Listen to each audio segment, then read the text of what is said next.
निगमकल्पतरोर्गलितं फलं शुकमुखादं मृतद्रवसंयुतं पिबत भागवतं रसमालयं मुहुर्मुहुः रसिका भुवि भावुकाः। कृष्णाय वासुदेवाय देवकी नंदनाय च नंदगोपकुमाराय गोविंदाय नमो नमः। ದುರ್ಯೋಧನನ ಅಂತ್ಯ ಆಯಿತು, ಅಶ್ವತ್ಥಾಮ ಹೋದ, ಕೌರವರ ಸಂಪೂರ್ಣ ಹತ್ಯೆ ಆಯಿತು. ಪಾಂಡವರು ರಾಜ್ಯಭಾರ ಪ್ರಾರಂಭ ಮಾಡಬೇಕು. ಸ್ಟೇಡಿಯಂನಲ್ಲಿ ಪಟ್ಟಾಭಿಷೇಕಕ್ಕೆ ವ್ಯವಸ್ಥೆ. Large number of people, millions and millions of people and teeming millions of people have assembled over to just take the witness of the inauguration, lighting the lamp for the Pandava kingdom after a long time. ಎಲ್ಲ ಕಾದಿದ್ದಾರೆ. ಒಳಗಡೆ ಧರ್ಮರಾಜ ತಾನೇ ಪಟ್ಟಾಭಿಷೇಕ ಕರ್ಕೊಂಬರಕ್ಕೆ ಹೋಯಿತು ಅಂದರೆ ಧರ್ಮರಾಜ ವಿಷಣ್ಣ ವದನಾಗಿ ವಿಷಾದದಿಂದ, ಬೇಸರದಿಂದ, ಬವಣೆಯಿಂದ, ಜಿಗುಪ್ಸೆಯಿಂದ ಕತ್ತಿಯನ್ನು ಕೆಳಗಡೆ ಇಟ್ಟಿದ್ದಾನೆ, ರಾಜಮುದ್ರೆ ಬಿಸಾಕಿದ್ದಾನೆ, ಕಿರೀಟವನ್ನು ತೆಗೆದುಹಾಕಿದ್ದಾನೆ, ವಜ್ರದ ವಜ್ರದ ಕವಚಗಳನ್ನು ಕಿತ್ತು ಬಿಸಾಕಿದ್ದಾನೆ, ಕೇವಲ ಒಂದು ನಾರುಮಡಿಯನ್ನು ಉಟ್ಕೊಂಡಿದ್ದಾನೆ. Cancel the celebration, we are going back to vanavasa. ಎಲ್ಲ ಹೇಳ್ತಾರೆ 14 ವರ್ಷಗಳ ವನವಾಸ, ಅಜ್ಞಾತವಾಸ, ಈ ಪಟ್ಟ ಕಷ್ಟಗಳು, ಅವಮಾನಗಳು, ನೋವುಗಳು, ಸಾವುಗಳು, ಅಕ್ಷೋಹಿಣಿ ಸಾವು, ಯುದ್ಧ, ಇದೆಲ್ಲ ಯಾತಕ್ಕಾಗಿ ನೀನು ಮತ್ತೆ ವನವಾಸಕ್ಕೆ ಹೋಗ್ತೀನಿ ಅನ್ನೋದಕ್ಕೇನಪ್ಪ? ಬೇಡ ಕಣೋ, ಬೇಡ. ಆ ಸಹದೇವ, ನಕುಲ, ಅರ್ಜುನ, ಭೀಮ ಎಲ್ಲರೂ ಬುದ್ಧಿ ಹೇಳಿದರು. ದ್ರೌಪದಿ ಬುದ್ಧಿ ಹೇಳಿದ್ಲು, ವೇದವ್ಯಾಸರು ಬುದ್ಧಿ ಹೇಳಿದರು, ನಾರದರು ಬುದ್ಧಿ ಹೇಳಿದರು, ಋಷಿಮುನಿಗಳು ಬುದ್ಧಿ ಹೇಳಿದರು. ಕೃಷ್ಣ ಪರಮಾತ್ಮ, Dharmaraja new pretty well who is this Krishna. He knew pretty well the Mahima of Krishna, Mahati of Krishna, Bhuti of Krishna, Anubhuti of Krishna, Vibhuti of Krishna. He has personally seen all that. But still, Krishna ಬಂದು ಎಲ್ಲ ಹೇಳಿ, ನೀನು ಅಲ್ವ, ನಿನಗೇನು ಸಂಬಂಧನೋ? ನಿನ್ನ ಜವಾಬ್ದಾರಿ ನೀನು ಮಾಡು, ನಿನ್ನ ಕರ್ತವ್ಯ ನೀನು ಮಾಡು, ನಿನ್ನ ಧರ್ಮ ನೀನು ಮಾಡು, ಪರಿಪಾಲನೆ ಮಾಡಬೇಕು ರಾಜ್ಯ, ಸಿದ್ಧನಾಗು ಅಂತಂದರೆ, ಇಲ್ಲ ಅಣ್ಣನ ಕೊಂದೆ, ಬಂಧುಗಳನ್ನ ಕೊಂದೆ, ಬಾಂಧವರನ್ನ ಕೊಂದೆ, ಆಚಾರ್ಯನ ಕೊಂದೆ, ಗುರುಗಳನ್ನ ಕೊಂದೆ, ಮಕ್ಕಳನ್ನ ಕೊಂದೆ, ಸೋದರರನ್ನ ಕೊಂದೆ, ಕೋಟಿ ಕೋಟಿ ಜನರನ್ನು ಕೊಂದೆ, ನಾನೊಬ್ಬ ನರಹಂತಕ, ಕಗ್ಗೊಲೆ ಕಾಟಕ, ನನಗೆ ಯಾವ ರೌರವ ನರಕ ಕಾದಿದೆಯೋ ಏನೋ, ಯಾರಿಗೂ ಬೇಕು ರಾಜ್ಯ, ಯಾರಿಗೂ ಬೇಕು ಭೋಗ, ಎಲ್ಲ ಕ್ಯಾನ್ಸಲ್ ಮಾಡಿ. ಇಷ್ಟೆಲ್ಲ ಕೃಷ್ಣನ ಮಾತಿನಲ್ಲೇ ಕೂಡ ಇವನಿಗೆ ವಿಶ್ವಾಸ ಬರಲಿಲ್ಲ. ಕೃಷ್ಣನ ಮಾತಿನಲ್ಲಿ ಅವಿಶ್ವಾಸ ಮಾಡಿದ್ದಕ್ಕೆ ಏನಾಯಿತು ಅನ್ನೋದನ್ನು ಭಾಗವತ ಹೇಳಲ್ಲ, ಮಧ್ವಾಚಾರ್ಯರು ಹೇಳ್ತಾರೆ. ಕೃಷ್ಣನ ಮಾತು ಇದು ಸುಪ್ರೀಂ ಕೋರ್ಟ್ ಆರ್ಡರ್. ಅದನ್ನು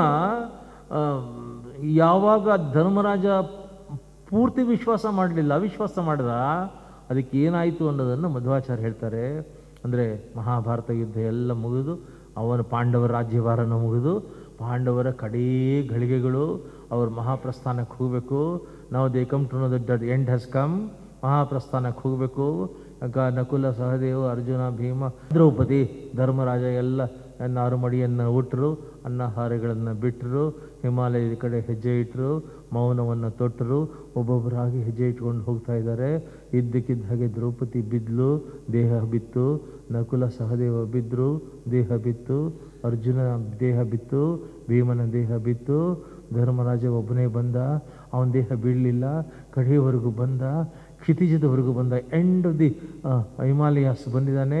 ದೇವರಥ ಬಂತು, ದೇವರಥ ನಿಂತುಕೊಳ್ತು, ದೇವರ ದೂತರು ದೇವರಥದ ಬಾಗಲು ತೆಗೆದರು. ಜೀವಂತವಾಗಿ ವ್ಯಕ್ತಿ ದೇಹದಲ್ಲಿರುವಾಗಲೇ ಅವನನ್ನು ದೇವತೆಗಳು ಕರ್ಕೊಂಡು ಹೋಗತಕ್ಕಂಥ ಮೊದಲನೇ ಅವಕಾಶ ಕಟ್ಕೊತಾ ಇದ್ದಾರೆ.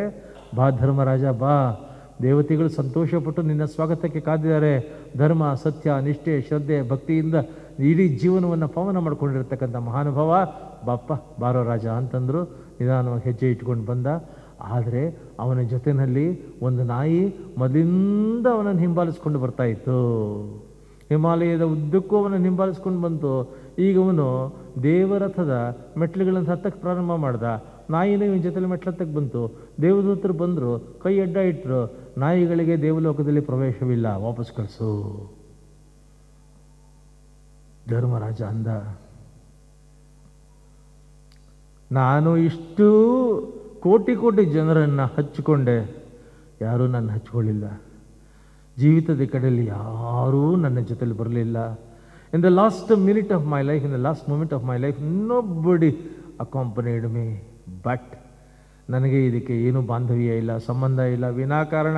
ಆದರೆ ನನ್ನ ಮೇಲೆ ಇಷ್ಟು ಪ್ರೀತಿಯಿಂದ ನನ್ನ ಜೀವಿತದ ಕಡೆ ಘಳಿಗೆವರೆಗೂ ಈ ಹಿಮಾಲಯದ ಕೊರೆಯೋ ಚಳಿನಲ್ಲಿ, ಈ ಬೆಟ್ಟ ಗುಡ್ಡಗಳಲ್ಲಿ, ಕಲ್ಲು ಬಂಡೆಗಳಲ್ಲಿ, ಮುಳ್ಳು ಕಲ್ಲುಗಳಲ್ಲಿ ನನ್ನ ಜೊತೆಲಿ ನಡ್ಕೊಂಡು ಪ್ರೀತಿಯಿಂದ ಬಂದಿದೆ, ಮೌನವಾಗಿ ಬಂದಿದೆ, ಧ್ಯಾನ ಮಾಡ್ಕೊಂಡು ಬಂದಿದೆ, ನನ್ನ ಪ್ರೀತಿ ಮಾಡ್ಕೊಂಡು ಬಂದಿದೆ. ನೀವು ದೇವಲೋಕ ಕರ್ಕೊಂಡೋಗಿ ಸ್ವರ್ಗದಲ್ಲಿ ನನಗೆ ಸುಖ ಕೊಡ್ತೀರ ಅನ್ನೋ ಒಂದೇ ಕಾರಣಕ್ಕೆ ಈ ಪ್ರೀತಿ ಕೊಟ್ಟಿರತಕ್ಕಂತಹ ನಾಯಿಯ ಮೇಲೆ ಕೃತಜ್ಞತೆ ಬಿಟ್ಬಿಟ್ಟು ನಾನೊಬ್ಬ ಬರೋಷ್ಟು ಸ್ವಾರ್ಥಿ ಇಲ್ಲ. ಈ ನಾಯಿನೂ ಕರ್ಕೊಂಬೋದಾದರೆ ನಿಮ್ಮ ದೇವಲೋಕ ಸ್ವರ್ಗಲೋಕ ಇರಲಿ, ಇಲ್ಲೇ ಆದರೆ ಏನೂ ಬೇಕಾಗಿಲ್ಲ, ಇಲ್ಲೇ ಬಿದ್ದಿರ್ತೀನಿ. ಈ ಮಾತು ಧರ್ಮರಾಜನ ಬಾಯಿಂದ ಬಂದ ಮರುಕ್ಷಣದಲ್ಲಿ ನಾಯಿ ಯಮಧರ್ಮರಾಜ ಆದ. ಯಮಧರ್ಮರಾಜ ಆಗಿ ಹೇಳ್ದ, ನಿನ್ನ ಜೀವಿತದ ಕಡೇ ಪರೀಕ್ಷೆ ಮಾಡಬೇಕು ಅಂತ ನೋಡಿದೆ ನಾನು. ಯಾವತ್ತೂ ಧರ್ಮ ಬಿಟ್ಟಿರಲಿಲ್ಲ ನೀನು. ಆದರೆ ಲಕ್ಸುರಿ ಬಸ್ ಬಂದಾಗ, ಕ್ರೂಯಿಸ್ ಬಂದಾಗ, ಬಾಗಿಲು ತೆಗೆದು ನೀನು ಕರ್ಕೊಳ್ತೀನಿ ಅಂದಾಗ ಫಸ್ಟ್ ನನಗೊಬ್ಬನಿಗೆ ಸೀಟ್ ಸಿಕ್ಕ ಸಾಕು ಅಂತ ನುಗ್ಗದು ಮಾನವ ಎಲ್ಲರ ಮನಸ್ಸು. ನೀನೇನಂದೆ, ದೇವಲೋಕಕ್ಕೆ, ದೇವರಥದಲ್ಲಿ, ಸ್ವರ್ಗದಲ್ಲಿ ದೇವತೆಗಳು ಕಾದಿದ್ದಾರೆ, ಯಾವ ಆಮಿಷನೂ ಕೆಲಸ ಮಾಡಲಿಲ್ಲ. ಸಂಬಂಧವೇ ಇಲ್ಲದೆ ಇರತಕ್ಕಂಥ ಒಂದು ನಾಯಿ ನನ್ನ ಜೊತೆಲಿ ಬಂದಿರತಕ್ಕಂಥ ಒಂದೇ ಭಾವನೆಗೆ ಬೆಲೆ ಕೊಟ್ಟು ಅದನ್ನು ಕರ್ಕೊಂಡ್ರೆ ಬರ್ತೀನಿ, ಇಲ್ಲ ಅಂದಲ್ಲ. ಇದು ಅಂತಿಮ ಧರ್ಮ, ಇದು ಮನುಷ್ಯರಿಗೆ. ಈ ಧರ್ಮದಲ್ಲಿ ಗೆದ್ದಿದ್ಯಾ, ನಾನೇ ಯಮಧರ್ಮರಾಜ, ಹತ್ತು ಅಂತ ಹೇಳಿ ಅವನನ್ನು ಕರ್ಕೊಂಡು ಹೋಗ್ತಾರೆ ಸ್ವರ್ಗದಲ್ಲಿ. ಏನು ಸ್ವರ್ಗ ಅಂತಂದ್ರೆ ಆ ಮಹಾಸ್ವರ್ಗ, ಆನಂದ, ಆನಂದ ಮತ್ತು ಪರಮಾನಂದ. ಸ್ವರ್ಗದಲ್ಲಿ ಅರಮನೆ, ಸ್ವರ್ಗದಲ್ಲಿ ಅಂತಃಪುರ, ಅಂತಃಪುರದಲ್ಲಿ ಹಂಸತೋಲಿಕಾ ತಲ್ಪದಲ್ಲಿ ಏನು ಆನಂದದಿಂದ ಆ ವಯ್ಯಾರದಿಂದ ಎಲ್ಲ ಯುವತಿಯರ ಜೊತೆ ಆಟ ಆಡಿಕೊಂಡು ಇರತಕ್ಕಂಥವ್ನು ಯಾರು ಅಂತ ನೋಡ್ತಾನೆ. ಇವನಿಗೆ ನನ್ನ ತಮ್ಮಂದರು, ನನ್ನ ಸೋದರರು ತಾನೇ ಇಷ್ಟು ಧರ್ಮ ಸತ್ಯದಲ್ಲಿ ನಡೆದು ಸ್ವರ್ಗಕ್ಕೆ ಬೇಕಾಗಿರೋರು. ಸ್ವರ್ಗದ ದೇವತೆಗಳ ಥರ ಇರ್ತಾರೆ ನನ್ನ ತಮ್ಮಂದರು. ಎಲ್ಲಿ ನನ್ನ ತಮ್ಮಂದರು ಅಂತ ಮುಖ ನೋಡ್ತಾನೆ. ಹಂಸತೋಲಿಕಾ ತಲುಪದ ಮೇಲೆ ಕೂತ್ಕೊಂಡು ಯಾರೋ ಒಬ್ಬ ಚೆನ್ನಾಗಿ ಆನಂದವಾಗಿರ್ತಾನೆ. ಸರಿಯಾಗಿ ಮುಖ ನೋಡ್ತಾನೆ. ಶಾಕ್, ಇವ ಸ್ಟಂಡ್, ಇವ ಶಾಕ್ಡ್. ಯಾಕೆ ಅಂದರೆ ಆ ಸ್ವರ್ಗದಲ್ಲಿ ಆ ಅದ್ಭುತವಾಗಿರೋ ಸ್ವರ್ಗ ಸುಖ ಅನುಭವಿಸ್ತಾ ಇರೋನು ದುರ್ಯೋಧನ. ನಂಬಕ್ಕಾಗಿಲ್ಲ. ಆಮೇಲೆ ದೇವದೂತರು, ಬಪ್ಪ ಇನ್ನೊಂದು ಸ್ವಲ್ಪ ಸೈಟ್ ಸೀಯಿಂಗ್ ಕರ್ಕೊಂಡು ಹೋಗ್ತೀವಿ ಅಂತಾರೆ. ನೆಕ್ಸ್ಟ್ ಇನ್ನೊಂದು ಚೂರು ಮಂದಿ ಕರ್ಕೊಂಡು ಹೋಗ್ತಾರೆ.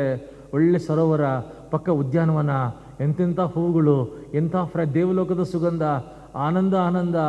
ಅಲ್ಲಿ ಒಬ್ಬ ಅವರೆಲ್ಲರ ಜೊತೆ ಆಟ ಆಡ್ಕೊಂಡಿರ್ತಾನೆ, ಆ ಗೆಳತಿಯರ ಜೊತೆ. ಅವನು ನೋಡ್ತಾನೆ ದುಶ್ಯಾಸನ, ತಡ್ಕೊಳ್ಳೋಕ್ಕಾಗಿಲ್ಲ, ಕಿರಿಚ್ತಾನೆ. ಎಲ್ಲಿ ನನ್ನ ಸೋದರರು ಅಂತಾನೆ. ಆ ದೇವದೂತರು ಅಟೆಂಡೆಂಟ್ಸ್ ಹೇಳ್ತಾರೆ, ಯಾಕೆ ಕಿರ್ಚ್ಕೊಳ್ತೀಯೋ, ನಿನ್ನ ಬ್ರದರ್ಸ್ನೆಲ್ಲ ನರಕಕ್ಕೆ ಅಲಾಟ್ಮೆಂಟ್ ಆಗಿದೆ, ನರಕದಲ್ಲಿದ್ದಾರೆ. ಆದರೂ ಪರವಾಗಿಲ್ಲ, ಅವರಿರೋ ನರಕಕ್ಕೆ ಕರ್ಕೊಂಡು ಹೋಗಿ ನನ್ನ. ಆಗ ಅವ್ರು ಹೇಳ್ತಾರೆ, ಸ್ವರ್ಗಕ್ಕೆ ನರಕಕ್ಕೆ ಒಂದೇ ಒಂದು ಟನಲ್ಲು.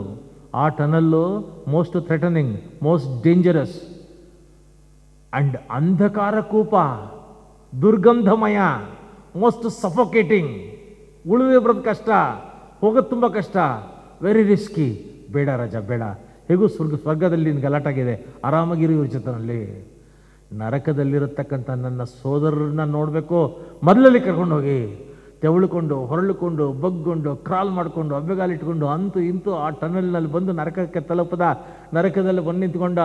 ಅಲ್ಲಿನ ವಿಚಿತ್ರ ವಿಕ್ಷಿಪ್ತ ವಿಕಾರವಾಗಿರತಕ್ಕಂಥ ಶಿಕ್ಷೆಗಳನ್ನು, ಘೋರಗಳನ್ನು ನೋಡೋಕ್ಕಾಗ್ತಾ ಇಲ್ಲ, ತಡ್ಕೊಳಕ್ಕಾಗ್ತಾ ಇಲ್ಲ.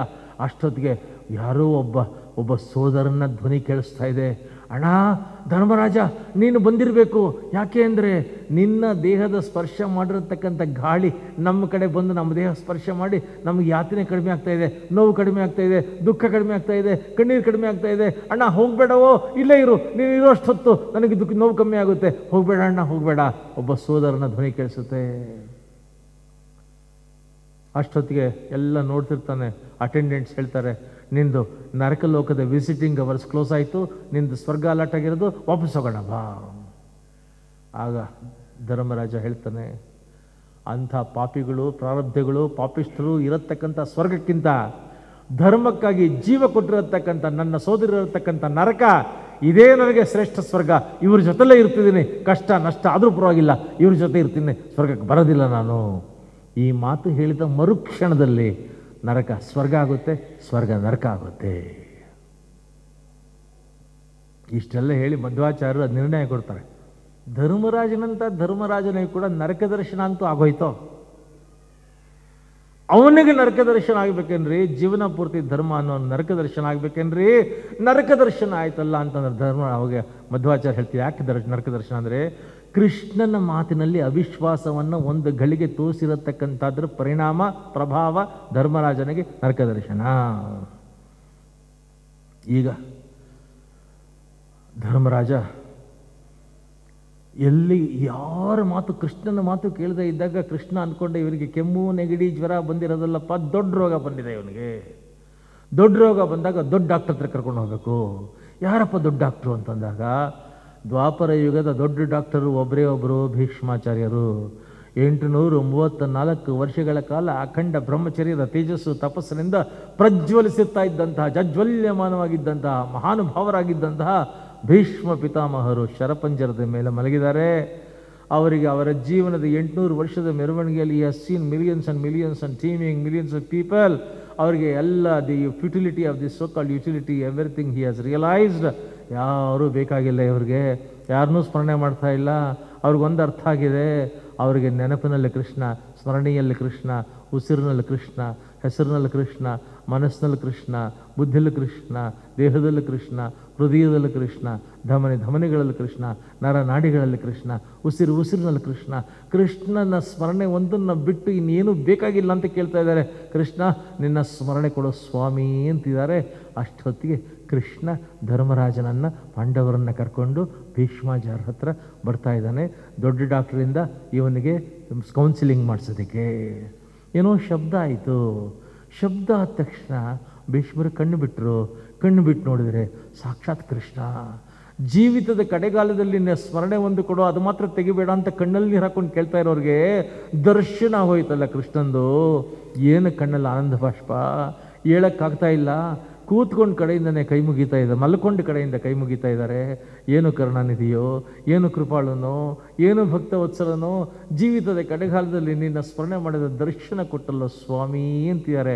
ಅಷ್ಟೊತ್ತು ಹತ್ರ ಬಂದ, ಪಕ್ಕದಲ್ಲಿ ಕೂತ್ಕೊಂಡ, ಅವ್ರ ತಲೆ ಹತ್ರ ಬಂದ, ತಲೆ ಸವರದ, ತನ್ನ ತೊಡೆ ಮೇಲೆ ಹಾಗೇ ಪಕ್ಕಕ್ಕೆ ತಗೊಂಡ, ಪೂರ್ತಿ ಅವ್ರನ್ನ ಪ್ರೀತಿಯಿಂದ ನೋಡ್ತಿದ್ದಾನೆ. ಅವ್ರ ಕಣ್ಣಲ್ಲಿ ನೀರು ಹರಿತಾ ಇದೆ. ಸ್ಮರಣೆ ಕೊಡು ಅಂದರೆ ದರ್ಶನ ಕೊಟ್ಟು, ದರ್ಶನ ಕೊಡು ಅಂದರೆ ಸ್ಪರ್ಶನ ಕೊಟ್ಟಲ್ಲೋ ಸ್ವಾಮಿ. ಮಹಾನುಭಾವ, ಹೀಗೆ ಕರ್ಕೊಂಬಿಡೋ ನನ್ನ, ಎಂಥ ಸುಖ ಕೊಡ್ತಾ ಇದೆಯೋ ಸ್ವಾಮಿ. ಆಗ ಯಾಕೆ ನನ್ನಿಂದ ಏನು ಸೇವೆ ಆಗಬೇಕು? ಕೃಷ್ಣ ಹೇಳ್ತಾನೆ, ನಿನ್ನ ಮಗು ಬಂದಿದೆ ಧರ್ಮರಾಜ, ರಾಜ ಆಗು ಅಂತಂದರೆ ಎಲ್ಲರನ್ನೂ ಕೊಂದುಬಿಟ್ಟೆ, ಕೊಲೆಗಾರ, ಕಗ್ಗೊಲೆಗಾರ ನಾನು, ನನಗೆ ಎಲ್ಲ ಏನೂ ಬೇಕಾಗಿಲ್ಲ, ವನವಾಸ ಕೊಟ್ಟೋಗ್ತೀನಿ, ಮಹಾಪಾಪಿಷ್ಠ ಅಂತೀಯಾನೆ. ಬುದ್ಧಿ ಹೇಳವನಿಗೆ. ಆಗ ಅಷ್ಟೊತ್ತಿಗೆ ಭೀಷ್ಮರು ನೋಡ್ತಾನೆ ಧರ್ಮರಾಜ, ತಾತ ನಿನ್ನ ಈ ಅವಸ್ಥೆಗೂ ನಾನೇ ಕಾರಣ ಆಗ್ಬಿಟ್ನಲ್ಲಪ್ಪ, ಇನ್ಯಾವ ಪಾಪ ಕಾದಿದೆಯೋ ನನಗೆ. ಆಗ ಭೀಷ್ಮರು ಹೇಳ್ತಾರೆ, ಮೊದಲು ರಾಜ ಆಗಿರತಕ್ಕಂಥವ್ನು ಕಣ್ಣೀರು ಹಾಕ್ಕೊಡ್ದು, ಅಳ್ಕೊಡ್ದು, ಲೀಡರ್ ಆಗಿರೋನು, ನೇತರಾಗಿರೋನು, manager, executive, any person who leads a team, who leads a country cannot shed tears in public, stop it fast. ಎರಡನೇದು ಹೇಳ್ತಾನೆ, ನೀನು ಕೊಂದೆ ಅಂತೀಯಲ್ಲೋ, ಎಲ್ಲರನ್ನೂ ಕೊಂದಾಕ್ಬಿಟ್ಟಿದ್ದೀನಿ ಕೊಲೆಗಾರ ಅಂತ ಹೇಳ್ತಿದ್ಯಲ್ಲ, ಯಾರಿಗೆ ಕೊಲೆ ಮಾಡೋಕ್ಕೆ ಸಾಧ್ಯ ಇದೆ ಗೊತ್ತಾ? ಯಾರಿಗೆ ಸೃಷ್ಟಿ ಮಾಡೋಕ್ಕೆ ಸಾಧ್ಯ ಇದೆಯೋ ಅವರಿಗೆ ಮಾತ್ರ ಕೊಲೆ ಮಾಡೋಕ್ಕಾಗುತ್ತೆ. ನೀನು ಇಷ್ಟು ಜನನ ಕೊಂದುಬಿಟ್ಟಿದೀಯ ಅಂತ ಕೂಗ್ತಾ ಇದೆಯಲ್ಲ, ಇಬ್ಬರನ್ನ ಈಗ ಕ್ಷಣದಲ್ಲಿ ಸೃಷ್ಟಿ ಮಾಡೋಕ್ಕೆ ತಾಕತ್ತಿದೆಯಾ? ಮಾಡಿ ತೋರಿಸಾಗಿದ್ರೆ ಸುಮ್ಮನೆ ಇರ್ತಾನೆ. ಹೇಳ್ತಾರೆ, ನೀನು ಯಾರು ಕೊಲೆ ಮಾಡೋದಕ್ಕೆ, ನೀನು ಯಾರು ಸೃಷ್ಟಿ ಮಾಡೋದಕ್ಕೆ? ಯಾರು 11 ಅಕ್ಷೋಹಿಣಿಯನ್ನು ಕೊಂದರು ಹೇಳ ನನಗ, ಹೇಳು ಅಂತ. ಆಗ ಭೀಷ್ಮರು ಹೇಳ್ತಾರೆ, ಯುದ್ಧದ ಮೊದಲನೇ ದಿನ ಕೃಷ್ಣ ಅರ್ಜುನರ ರಥ ಇವರು ಕುರುಕ್ಷೇತ್ರದ ರಣಾಂಗಣದ ಮಧ್ಯಭಾಗದಲ್ಲಿ ಬಂದು ಸ್ಥಾಪನೆ ಆದಾಗ ಅರ್ಜುನ ಕೃಷ್ಣನ್ ಕೇಳ್ಕೊಡ್ತಾನೆ, ಶತ್ರು ಸೈನ್ಯದಲ್ಲಿ ಇರತಕ್ಕಂಥವ್ರು ಎಲ್ಲರನ್ನೂ ಪರಿಚಯ ಮಾಡಿಕೊಡೋ ಕೃಷ್ಣ ಅಂತ. ಕೃಷ್ಣ ಕೌರವರ ಕಡೆ ನೋಡ್ತಾನೆ, ಕೌರವರ ಒಬ್ಬೊಬ್ಬರ ಮುಖ ನೋಡ್ತಾನೆ. ದುರ್ಯೋಧನನ ಮುಖ, ದುಶ್ಯಾಸನ, ಶಕುನಿ, ಶಲ್ಯ, ದ್ರೋಣ, ಅಶ್ವತ್ಥಾಮ, ಕೃಪ, ಕೃತವರ್ಮ, ಎಲ್ಲರ ಮುಖ ನೋಡೋದು, ಕಣ್ಣು ನೋಡೋದು. ಅವರ ಕಣ್ಣು ನೋಡ್ತಾ ತನ್ನ ಕಣ್ಣೊಳಗಿಂದ ಅವರ ಕಣ್ಣೊಳಗಡೆಗೆ ದೃಷ್ಟಿಯ ಅದ್ಭುತ ಶಸ್ತ್ರವನ್ನು ಕಳಿಸಿ ಅವರ ಆಯುಷ್ಯವನ್ನು ಅವರ ಕಣ್ಣೊಳಗಡೆಯಿಂದ ಹೀರ್ಕೊಂಡ್ಬಿಟ್ಟಿದ್ದ ಕೃಷ್ಣ. ಭೀಷ್ಮರು ಹೇಳ್ತಾ ಇದ್ದಾರೆ ಧರ್ಮರಾಜನಿಗೆ, ಯುದ್ಧದ ಮೊದಲನೇ ದಿನ ಎಲ್ಲ ಕೌರವರನ್ನು ಅರ್ಜುನನಿಗೆ ಪರಿಚಯ ಮಾಡೋ ನೆಪದಲ್ಲಿ ಎಲ್ಲ ಕೌರವರ ಮುಖ ನೋಡ್ತಾ ಕಣ್ಣೊಳಗಡೆ ತನ್ನ ಕಣ್ಣೊಳಗಡೆ ಇರತಕ್ಕಂಥ ಶಕ್ತಿಯ ಹಗ್ಗವನ್ನು ಹಾಕಿ ಎಲ್ಲರ ಆಯುಷ್ಯವನ್ನು ಸೆಳೆಕೊಂಡು ಬಿಟ್ಟಿದ್ದ. It was only the bodies. The bodies they got up, bodies they fought, bodies they fell. Whole thing was just a body fight. ಯಾರಿಗೂ ಆತ್ಮ ಚೇತನ ಇರಲಿಲ್ಲ. ಕೃಷ್ಣ ಎಲ್ಲರನ್ನೂ ತಗೊಂಡ್ಬಿಟ್ಟಿದ್ದ. ನಿನಗೇನು ಸಂಬಂಧ ಅದು? ಆಗ ಕೃಷ್ಣ ಹೇಳ್ತಾನೆ, ತಾತ ನೀನು ಹೋಗ್ತಾ ಇದ್ದೀಯ, ಈಗ ನೀನು ಹೊರಟೋಗ್ತಾ ಇದೆಯಾ. Possibly matter of few hours or few days you are going to die. ನೀನು ಹೋದರೆ ಭೀಷ್ಮ ಅನ್ನತಕ್ಕಂಥ ದೇಹ ದಿವಂಗತ ಆಯಿತು ಅಂತ ಯಾರೂ ಅಳಲ್ಲ. ಜ್ಞಾನ ಸೂರ್ಯ ಅಸ್ತಂಗತ ಆಗಿಬಿಡ್ತಾನೆ. ಜಗತ್ತಿನ ಸಮಸ್ತ ಜ್ಞಾನಗಳನ್ನು ತುಂಬಿಕೊಂಡಿರ್ತಕ್ಕಂಥ ಜ್ಞಾನ ಸಾಗರ, ಜ್ಞಾನ ಭಾಸ್ಕರ ನೀನು ಹುಟ್ಟಿದಾಗ ನಿನ್ನ ತಾಯಿ ದೇವಗಂಗೆ ನಿನ್ನನ್ನು ದೇವಲೋಕಕ್ಕೆ ಕರ್ಕೊಂಡೋಗಿ ಆ ಕ್ಷಣದಿಂದ 535 ವರ್ಷಗಳ ಕಾಲ ದೇವಗುರುಗಳಿಂದ ಜಗತ್ತಿನ ಎಲ್ಲ ಜ್ಞಾನವನ್ನು, ವಿಜ್ಞಾನವನ್ನು, ಸುಜ್ಞಾನವನ್ನು, ಪ್ರಜ್ಞಾನವನ್ನು, ಸಮಸ್ತ ಜ್ಞಾನದ ಭಂಡಾರವನ್ನಾಗಿ, ಜ್ಞಾನದ ಶಿಖರವನ್ನಾಗಿ, ಜ್ಞಾನದ ಸಾಗರವನ್ನಾಗಿ ಮಾಡಿಬಿಟ್ಟಿಯಾಳು ನಿನ್ನ. ಈಗ ನೀನು ಹೋಯಿತು ಅಂತಂದರೆ ಇಷ್ಟು ಜ್ಞಾನಗಳು ಕಣ್ಮರೆ ಆಗೋಗುತ್ತೆ. Knowledge should never come to an end. Knowledge should never cease. Knowledge should be continuous. Knowledge should be perennial. Knowledge should be transferred. Knowledge should be given to the next generation. ನಿನ್ನ ಮಗುನ ಕರ್ಕೊಂಬಂದಿದ್ದೀನಿ. ಧರ್ಮರಾಜ, ಧರ್ಮಿಷ್ಠ, ಧರ್ಮಪ್ರಭು, ಅವನಿಗೆ ಎಲ್ಲ ಜ್ಞಾನವನ್ನು ಕೊಡು ನೀನು. ಆಗ ಭೀಷ್ಮಾಚಾರ್ಯ ಹೇಳ್ತಾರೆ, ಸ್ವಾಮಿ ನಾನು ಯಂಗಾಗಿದ್ದಾಗ, ರೇಡಿಯಂಟ್ ಆಗಿದ್ದಾಗ, ವೈಬ್ರೆಂಟ್ ಆಗಿದ್ದಾಗ, ಯೂತ್ಫುಲ್ ಆಗಿದ್ದಾಗ, ಭೂಮಿಯಿಂದ ಆಕಾಶದವರೆಗೂ ನಿಂತಿದ್ದಾಗ ಒಂದು ಠೆಂಕಾರ ಮಾಡಿದರೆ 14 ನಡುಗ್ತಾ ಇತ್ತು, 14 ಲೋಕ. ಆಗ ಹೇಳಲಿಲ್ಲ ನೀನು. ಈಗ ಕಣ್ಣುಗಳೆಲ್ಲ ಕುಂದು ಹೋಗಿದೆ, ದಂತೆಗಳು ಸಡಿಲ್ಲ, ಧಾತುಗಳೆಲ್ಲ ಹೋಗಿದೆ, ಮಾತಾಡೋಕ್ಕಾಗ್ತಾ ಇಲ್ಲ, ಸ್ಮರಣೆ ಹೋಗಿದೆ, ಚೈತನ್ಯ ಹೋಗಿದೆ, ಮಾತಿನಲ್ಲಿ ಮಾತು ಬರ್ತಾ ಇಲ್ಲ. ಏನು ಹೇಳೋ ಈಗ ಅವನಿಗೆ ನಾನು? ಕೃಷ್ಣ ಹೇಳ್ತಾನೆ, you start off, leave everything to me. ನೀನು ಸ್ಟಾರ್ಟ್ ಮಾಡು, ನಾನು ನೋಡ್ಕೊಳ್ತೀನಿ. Bhishma gets the clue. ತಕ್ಷಣ ಭೀಷ್ಮರು ಕಣ್ಣು ಮುಚ್ಕೊಳ್ತಾರೆ, ಕೃಷ್ಣಂಗೆ ನಮಸ್ಕಾರ ಮಾಡ್ತಾರೆ, ಪ್ರಾರಂಭ ಮಾಡ್ತಾರೆ. ಅವರು ಪ್ರಾರಂಭ ಮಾಡಿದ ಮರುಕ್ಷಣದಲ್ಲಿ ಅವರ ಮೆದುಳಿನಲ್ಲಿ ಕೃಷ್ಣ ಬಂದು ಸ್ಮರಣೆಯಾಗಿ ಜ್ಞಾನವಾಗಿ ಕೂತ್ಕೊಳ್ತಾನೆ. ಅವರ ಬಾಯಿನಲ್ಲಿ, ನಾಲ್ಗೆ ಮೇಲೆ ಕೃಷ್ಣ ಬಂದು ಮಾತಿಗೆ ಧಾತುವಾಗಿ ಕೂತ್ಕೊಳ್ತಾನೆ. ಅವರ ಹೃದಯದಲ್ಲಿ ಕೃಷ್ಣ ಬಂದು ಚೈತನ್ಯ ಕೂತ್ಕೊಳ್ತಾ ಇದ್ದಾನೆ. ಭೀಷ್ಮಾಚಾರ್ಯರು 54 ದಿನಗಳ ಕಾಲ ಜಗತ್ತಿನ ಎಲ್ಲ ಜ್ಞಾನಗಳನ್ನು ಸುರಿಮಳೆ ಮಾಡ್ತಾ ಇದ್ದಾರೆ. ವೇದಗಳನ್ನು, ಇತಿಹಾಸಗಳನ್ನು, ಪುರಾಣಗಳನ್ನು, ಧರ್ಮಗಳನ್ನು, ಪ್ರವೃತ್ತಿ ಧರ್ಮ, ನಿವೃತ್ತಿ ಧರ್ಮ, ರಾಜಧರ್ಮ, ಮೋಕ್ಷ ಧರ್ಮ, ಸ್ವರ್ಗಧರ್ಮ, ದೇವಧರ್ಮ, ಭೂಧರ್ಮ, ನರಕಧರ್ಮ, ಮಾನವ ಧರ್ಮ, ಸ್ತ್ರೀ ಧರ್ಮ, ಪುರುಷ ಧರ್ಮ, ಎಲ್ಲ ಧರ್ಮಗಳು, ಎಲ್ಲ ಸ್ತೋತ್ರಗಳು, ಎಲ್ಲ ದೈವಗಳ ಬಗ್ಗೆ ವೇದಗಳು, ಇತಿಹಾಸಗಳು, ಪುರಾಣಗಳು, ಸಂಹಿತೆಗಳು, ಭಾಷ್ಯಗಳು, ಆಖ್ಯಾನಗಳು, ವ್ಯಾಖ್ಯಾನಗಳು, whatever you call as the contents and components of every knowledge ಎಲ್ಲ ಹೇಳ್ತಾರೆ. 54 ದಿನಗಳ ಕಾಲ. 54ನೇ ದಿನ ಧರ್ಮರಾಜ ಎದ್ಕೊಂಡು, ತಾತ please stop it, please stop it. ಯಾಕೆ ಅಂತಂತಾನೆ ಧರ್ಮರಾಜ. ಭೀಷ್ಮಾಚಾರ್ಯ ಯಾಕೆ ಅಂತಾರೆ, ನೀನು ಹೇಳ್ತಾ ಇರತಕ್ಕಂಥ ದೈವ, ಧರ್ಮ, ಸ್ತೋತ್ರ, ನೀತಿ, ವಿಚಾರ, ತತ್ವ, ಸಿದ್ಧಾಂತ, ಅದ್ಭುತ, ಮಹಾದ್ಭುತ, ಅನನ್ಯ, ಅಪೂರ್ವ, ಅಪರೂಪ, ದ್ವಾಪರದ ಜನ who are capable of understanding it, realising it, digesting that for them. ಅದು ಹೋಗ್ತಾ ಇತ್ತು ರಾಜ. ಈಗ ದ್ವಾಪರ ಮುಳುಗೋಗ್ತಾ ಇದೆ, ದ್ವಾಪರ ಮುಳುಗ್ತಾ ಇದೆ. ಆಲ್ರೆಡಿ ದಿ ಶಾಡೋಸ್ ಆಫ್ ಕಲಿಯುಗ ಅಪಿಯರಿಂಗ್. ಕಲಿಯುಗದ ನೆರಳು ಕಾಣ್ತಾ ಇದೆ. ಈಗಲೂ ಆಗಲೂ ಕಲಿಯುಗ ಬಂದ್ಬಿಡ್ತಾ ಇದೆ. ನಾವೆಲ್ಲ ಹೊರಟೋಗ್ತಾ ಇದ್ದೀವಿ. ಕಲಿಯುಗ ಬಂದ್ಬಿಡುತ್ತೆ. ಕಲಿಯುಗದಲ್ಲಿ ಇಷ್ಟು ಮೌಲ್ಯಗಳು, ಇಷ್ಟು ಸಾಮರ್ಥ್ಯ, ಇಷ್ಟು ಜ್ಞಾನ ತಿಳ್ಕೊಂಬತಕ್ಕಂಥ ಮನಸ್ಸುಗಳು, ಇಷ್ಟು ಜ್ಞಾನವನ್ನು ಇಂಪ್ಲಿಮೆಂಟ್ ಮಾಡತಕ್ಕಂಥ ಶಕ್ತಿ ಯಾರಿಗಿರುತ್ತೋ, ಕಲಿಯುಗ ಬಂತು ಅಂದರೆ ಕಲಿಯುಗದ ಜನಕ್ಕೆ ಅಲ್ಪಾಯುಷಿಗಳ ತಾತ. ಕಲಿಯುಗದ ಜನ ಅಲ್ಪತೃಪ್ತರಪ್ಪ. ಕಲಿಯುಗದ ಜನ ಅಲ್ಪಾಯುಷಿಗಳು, ಅಲ್ಪಮತಿಗಳು, ಅಲ್ಪತೃಪ್ತರು, ಅಲ್ಪರು ಕಲಿಯುಗದ ಜನ. ಮತ್ತು ಕಲಿಯುಗದ ಜನ ರಾಗಪೀಡಿತರಪ್ಪ. ಕಲಿಯುಗದ ಜನ ರೋಗ ಪೀಡಿತರಪ್ಪ. ಕಲಿಯುಗದ ಜನ ಬಾಡಿಗೆ ಕೊಡ್ತಾರಪ್ಪ. ಕಲಿಯುಗದ ಜನ ದೇಹವನ್ನು ರೋಗಕ್ಕೆ ಬಾಡಿಗೆ ಕೊಡ್ತಾರೆ, ಮನಸ್ಸನ್ನು ರಾಗಕ್ಕೆ ಬಾಡಿಗೆ ಕೊಡ್ತಾರೆ. ಇಂಥ ಜನಗಳಿಗೆ ಇಷ್ಟು ಅದ್ಭುತ ವಿಚಾರ ಎಲ್ಲಿ ಹೋಗುತ್ತೋ, ಏನು ಅರ್ಥ ಮಾಡ್ಕೊಳ್ತಾರೋ? Have the mercy on the ordinary people of Kali Yuga, common people of Kali Yuga, noble people of Kali Yuga, divine people of Kali Yuga. There will be very good people in Kali Yuga. For them, have the mercy, have the sympathy. ಸರಳವಾಗಿರಬೇಕು, ಸಹಜ ಇರಬೇಕು.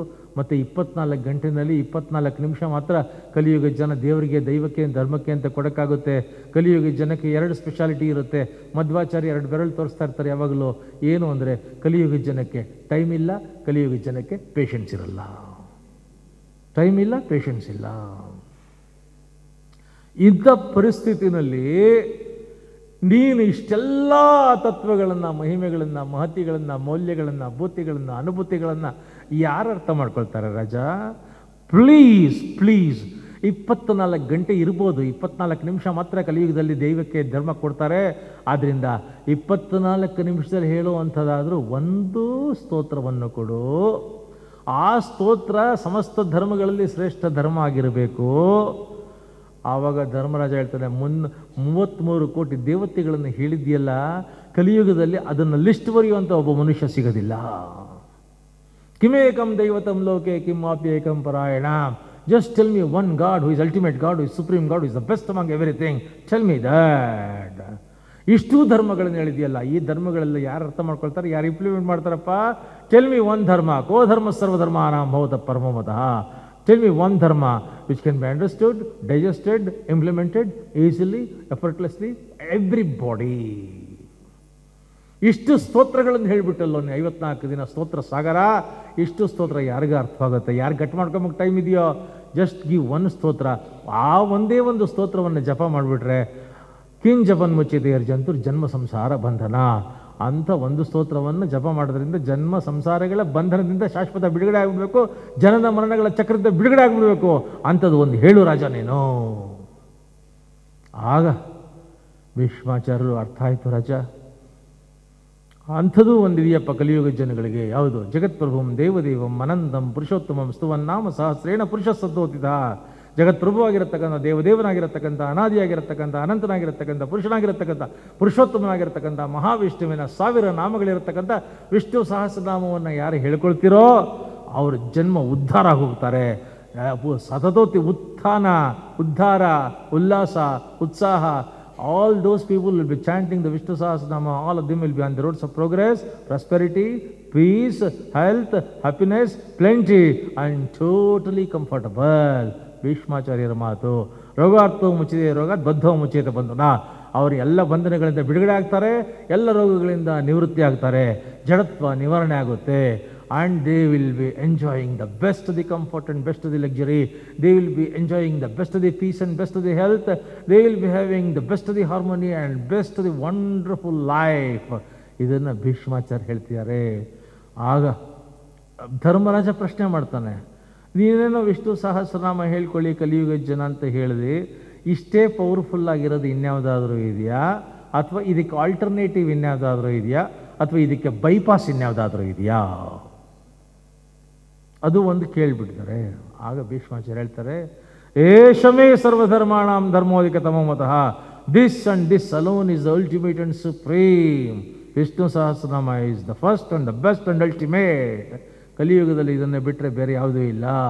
ಮತ್ತು ಭೀಷ್ಮರು ಇನ್ನೊಂದು ಮಾತು ಹೇಳ್ತಾರೆ, ವಿಷ್ಣು ಸಹಸ್ರನಾಮವನ್ನು ಹೇಳಿಕೊಂಡ್ರೆ ಭಕ್ತಿಯಿಂದ 54 ದಿನಗಳ ಕಾಲ ಏನು ನಾನು ವೇದ, ಉಪನಿಷತ್ತು, ಬ್ರಹ್ಮಸೂತ್ರಗಳು, ಶಿವಸೂತ್ರಗಳು, ಸಿದ್ಧಸೂತ್ರಗಳು, ಆಖ್ಯಾನಗಳು, ವ್ಯಾಖ್ಯಾನಗಳು, ಭಾಷ್ಯಗಳು, ಸಂಹಿತೆಗಳನ್ನು ನಿನಗೆ ಹೇಳಿದೆ, ಇಷ್ಟು ಹೇಳ್ಕೊಂಡಿರತಕ್ಕಂಥ ಪೂರ್ಣ ಫಲ ವಿಷ್ಣು ಸಹಸ್ರನಾಮ ಒಂದು ಹೇಳ್ಕೊಂಬೋದ್ರಿಂದ ಬರುತ್ತೆ ಅನ್ನೋ ಮಾತನ್ನು ಭೀಷ್ಮರು ಹೇಳ್ತಾ ಇದ್ದಾರೆ.